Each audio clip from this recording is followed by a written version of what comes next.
अब बस भी करो माँ, कितना झूठ बोलोगी। मम्मी जी, आप तो कह रही थी कि आपके पास बहुत सारी साड़ियाँ हैं, लेकिन संदूक में तो एक भी साड़ी नहीं है, रेवती ने अपनी मम्मी सावित्री से कहा तो सावित्री मुस्कुराते हुए बोली, मेरी साड़ी संदूक में नहीं, अलमारी में है। तब रेवती बोली, मम्मी जी मुझे पता है आप अपनी साड़ी देने के लिए मुझसे झूठ पर झूठ बोल रही हैं। मम्मी जी, झूठ के पाव नहीं होते, तभी तो आप कभी संदूक तो कभी अलमारी का नाम ले रही है। मैं जब आई थी सबसे पहले मैंने आपकी अलमारी खोलकर देखी थी, लेकिन आपकी अलमारी में एक भी साड़ी नहीं थी।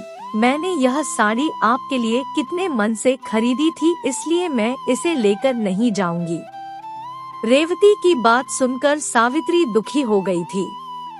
शादी के बाद जब भी वह उनसे मिलने अपने घर आती थी, सावित्री उसे उसकी मनपसंद साड़ी दिलाती थी, परंतु कुछ साल पहले जब दिल का दौरा पड़ने से उसके पापा की मौत हो गई, तब से उसने अपनी मम्मी से साड़ी देने से साफ मना कर दिया था, क्योंकि उसकी मम्मी अपने बेटे बहू से खर्चे के लिए कभी भी पैसे नहीं लेती थी, बस अपनी पेंशन में से ही अपना खर्चा चला लेती थी।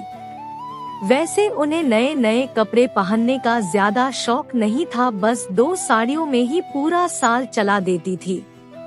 पिछली बार जब रेवती उनसे मिलने आई तब उसने देखा उसकी मम्मी की साड़ियाँ काफी पुरानी लग रही थी, तब वह जबरदस्ती कई साड़ियाँ तैयार करवा कर अपनी मम्मी को दे आई थी। अगली बार वह जब उनसे मिलने आई तो उसने देखा उसकी मम्मी ने उनमें से सिर्फ 2 ही साड़ी निकाली थी, बाकी साड़ियाँ ऐसे ही रखी थी, जिन्हें वह जबरदस्ती रेवती को देते हुए बोली, ये हमारे समाज का वर्षों पुराना रिवाज है, ये साड़ी तू रख ले, बेटी मायके से खाली हाथ जाती अच्छी नहीं लगती।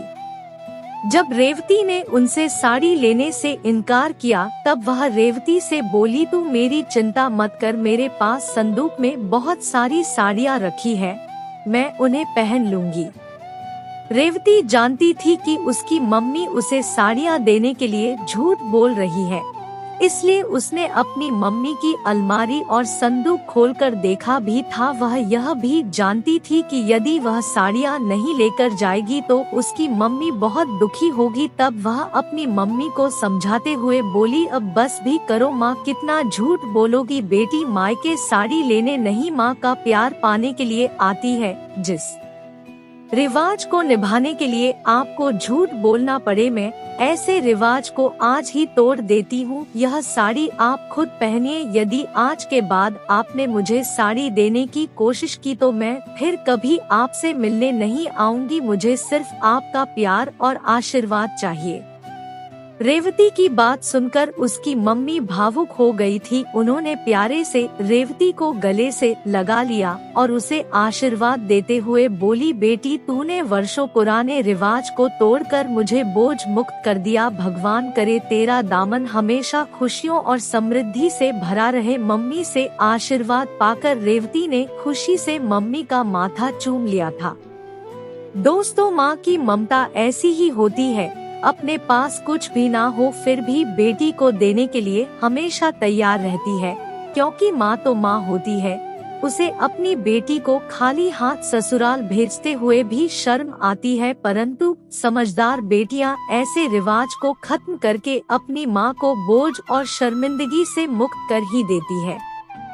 दोस्तों, आपको मेरी ये कहानी कैसी लगी, कृपया पढ़कर अपनी बहुमूल्य प्रतिक्रिया जरूर दें। आपकी प्रतिक्रिया मेरे लिए बहुत महत्वपूर्ण है और मेरे YouTube चैनल को भी सब्सक्राइब जरूर करें।